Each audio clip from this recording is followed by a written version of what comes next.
માંડવી તાલુકાના તલવાણા ગામે આવેલ ઈશ્વરેશ્વર ગૌશાળાની એકવાર અવશ્ય મુલાકાત લો।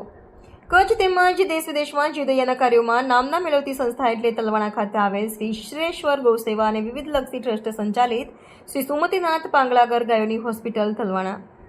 ગાયોની હોસ્પિટલ શ્રી સુમતીનાથ પાંગલાઘર આ સંસ્થામાં રખડતા આંખલાઓ ઉપર એસિડ એટેકના હુમલાની સારવાર તેમજ નિરાધાર ગૌતમની સારવાર સાથે સાર સંભાળ કરવામાં આવે છે।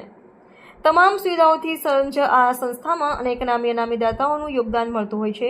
ત્યારે આજે માંડવી ભાનુશાળી દ્વારાના પરમ પૂજ્ય મહંત કરશનદાસજી મહારાજને ₹1,11,000નું અનુદાન આપવાની ઈચ્છા હતી, પરંતુ તેમને આ સંસ્થાની સેવાકીય પ્રવૃત્તિને જોઈ વધુ દાન કરવાની ઈચ્છા થઈ। આ સંસ્થાને તેમણે જીવદયાના સેવા કાર્યો માટે ₹2,11,000નું ચેક અર્પણ કર્યું હતું। તેમજ વધુમાં ભાનુશાળી દ્વારા મહંતની પ્રેરણાથી શિરવા ભાનુશાળી મહાજનના પૂર્વ પ્રમુખ અને શ્રી કચ્છી ભાનુશાળી દેશ મહાજનના ટ્રસ્ટી કિશોરભાઈ જોઈસરે પણ 11,000નું અનુદાન આ સંસ્થાને આપેલું હતું। માંડવી ભાનુશાળી દ્વારાના પરમ પૂજ્ય મહંત શ્રી કરશનદાસજી પુરાણ રામજી મહારાજના હસ્તે 2,11,000નો ચેક તેમજ કિશોરભાઈ જોઈસર તરફથી મળેલ 11,000ના અનુદાનનું સંસ્થાના સંચાલક હરિસિંહ જાડેજા સ્વીકાર કર્યો હતો।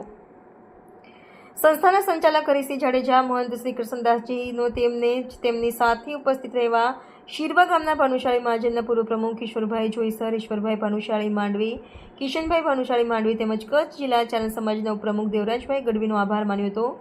પરમ પૂજ્ય મહંત શ્રી કરશનદાસજી મહારાજે સંસ્થાની સેવાને પ્રેરણારૂપ ગણાવી હતી। તેમણે વધુ દાતાઓ આવી અમૂલ જીવની સેવા કરતી સંસ્થાઓને યોગદાન આપે તેવી તેમને અપીલ કરી હતી અને સંસ્થાને આશીર્વચનો આપ્યા હતા।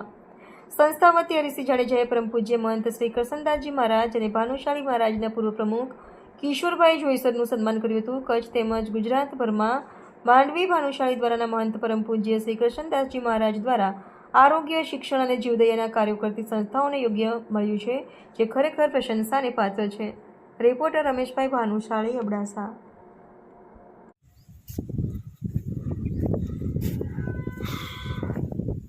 નવીન